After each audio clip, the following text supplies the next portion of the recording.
this is going to be a good game tomorrow. Two good teams, and I think it'll be a good game. I think if you look at our first 3 games and their first 3 games, quite possibly there's going to be goals.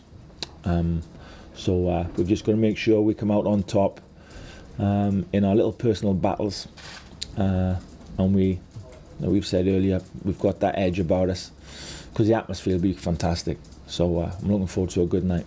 Yeah, no, it's massive. We was disappointed after the last camp, I think, but against a good Georgia team, and not taking nothing away from them, but we don't want that disappointing feeling again. We want to, as you say, finish the year on a high. It's been a good year for Welsh football. We want to finish it properly, but more importantly than that, we've got a job to do here in this campaign, and we know this is an important game in what we're trying to do. We've always got a great chance of beating anybody when we're at our strongest.